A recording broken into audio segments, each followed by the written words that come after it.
শীতকালীন সবজির মধ্যে অন্যতম একটি মজাদার সবজি হলো শিম। আর শিম দিয়ে যে কোনো মাছ রান্না করলেই অনেক বেশি স্বাদ হয়। হ্যালো ভিউয়ার্স, আসসালামু আলাইকুম। আজ আপনাদের মাঝে শিমের একটি মজাদার রেসিপি নিয়ে হাজির হলাম। আজকের রেসিপি হলো শিম দিয়ে পোয়া মাছ রান্নার রেসিপি। এজন্য পোয়া মাছ নিয়েছে 800 গ্রাম ও শিম নিয়েছি 500 গ্রাম। মাছগুলোকে কেটে ধুয়ে লবণ, হলুদ ও মরিচের গুঁড়ো দিয়ে মাখিয়ে নিয়েছি। এবারে একটি কড়াইতে তেল দিয়ে নিয়েছি হাফ কাপ পরিমাণ। তেলটা গরম হলে এর মধ্যে আগে থেকে মাখিয়ে রাখা মাছগুলো একে একে ভাজার জন্য কড়াইতে দিয়ে নিচ্ছি। মাছগুলো ভালো করে উল্টে পাল্টে মাঝারি আঁচে 5 মিনিট সময় নিয়ে ভেজে নেব। মাছের এক পাশ ভাজা হয়ে গিয়েছে, এবারে উল্টিয়ে অপর পাশ খুব ভালো করে ভেজে নিচ্ছি। এভাবে অপর পাশও আরও 4 থেকে 5 মিনিট সময় নিয়ে মাঝারি আঁচে ভেজে নিব। মাছগুলো আমি একটু বেশি ভালো করে ভেজে নিব। মাছগুলো ভাজা হয়ে গিয়েছে, এবারে তেল থেকে অন্য একটি পাত্রে মাছগুলো তুলে নিচ্ছি। একে একে সবগুলো মাছ আমি এভাবে তেল থেকে অন্য একটি পাত্রে তুলে নিচ্ছি। এবারে একই তেলের মধ্যে আমি রান্না করব, এজন্য তেল দিয়ে নিয়েছি হাফ কাপ, আস্তে জিরে দিয়ে নিয়েছি 1/3 কাপ পরিমাণ এবং এর মধ্যে পেঁয়াজ কুচি দিয়ে নিচ্ছি 1 কাপ পরিমাণ। পেঁয়াজ কুচিটা নেড়ে চেড়ে মাঝারি আঁচে 5 মিনিট সময় নিয়ে তেলের মধ্যে ভেজে নিচ্ছি। পেঁয়াজ কুচিটা ভাজা হয়ে গেলে গোল্ডেন কালার হয়ে আসলে এর মধ্যে দিয়ে নিচ্ছি লবণ স্বাদ মতো ও লবণটা দিয়ে নেড়ে চেড়ে মিশিয়ে নিচ্ছি।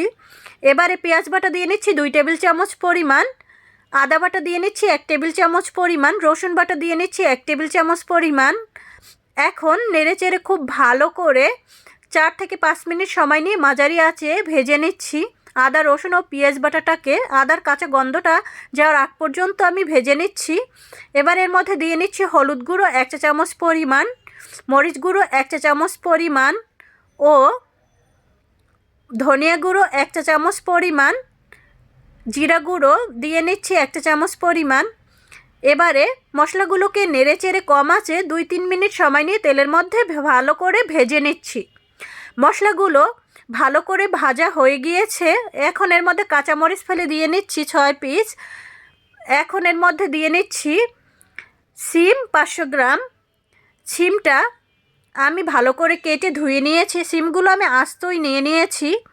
এখন নেড়েচেড়ে মশলার সাথে খুব ভালো করে মিশিয়ে নিচ্ছি শিমগুলোকে। এভাবে শিমগুলো নেড়েচেড়ে মাঝারি আঁচে ঢাকনা দিয়ে ঢেকে কষিয়ে নিব 8 মিনিট সময় নিয়ে। 8 মিনিট পর ঢাকনাটা তুলে শিমগুলোকে খুব ভালো করে নেড়েচেড়ে মিশিয়ে নিচ্ছি। আবারও ঢাকনা দিয়ে ঢেকে 3-4 মিনিট সময় নিয়ে শিমগুলোকে কষিয়ে নিয়েছি।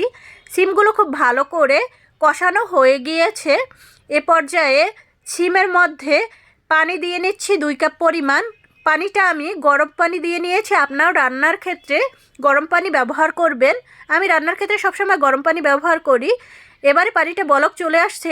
এখন পানির মধ্যে আগে থেকে ভেজে রাখা পোয়া মাছগুলো দিয়ে নিচ্ছি একে একে। আমি মাছটা একদম বড় সাইজের নিয়ে নিয়েছিলাম। এই তো এভাবে সবগুলো মাছ আমি দিয়ে নিচ্ছি। মাছগুলো নেড়ে চেড়ে মিশিয়ে নিচ্ছি। এখন এর মধ্যে টমেটো ফালি দিয়ে নিচ্ছি। আস্ত টমেটো 2 পিস নিয়েছি, ওইটা ফালি করে দিয়ে নিচ্ছি। এবারে নেড়ে চেড়ে টমেটোগুলোকে মিশিয়ে নিচ্ছি। এখন ঢাকনা দিয়ে ঢেকে মাঝারি আঁচে রান্না করব 5 মিনিট সময় নিয়ে।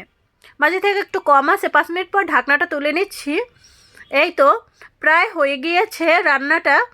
এখন এর মধ্যে দিয়ে নিচ্ছি ধনিয়া পাতা কুচি স্বাদ মতো। রান্নার শেষ পর্যায়ে একটু বেশি করেই দিয়ে নিচ্ছি। এর মধ্যে ধনিয়া পাতা কুচি দিলে টেস্টটা ভালো আসে। আপনারা আপনাদের পছন্দ মতো দিয়ে নেবেন। ধনিয়া পাতা কুচি দিয়ে আমি 1 মিনিট নেড়ে চেড়ে খুব ভালো করে মাছটাকে জাল করে নিচ্ছি। তৈরি হয়ে গেল দারুণ স্বাদের মজাদার শিম দিয়ে পোয়া মাছ রান্নার রেসিপি। এই রেসিপিটি নিশ্চয়ই আপনাদের ভালো লাগবে। আর এই শীতের সবজি হিসেবে পোয়া মাছ বা শিম এগুলো খেতে গরম ভাতের সাথে অসম্ভব মজাদার হয়। তো এই তো এখন গরম গরম পরিবেশনের পালা। আপনারা কে কে শিম দিয়ে পোয়া মাছ খেয়েছেন অথবা পছন্দ করেন অবশ্যই কমেন্ট করে জানাবেন। সবাই ভালো থাকবেন। আল্লাহ হাফেজ।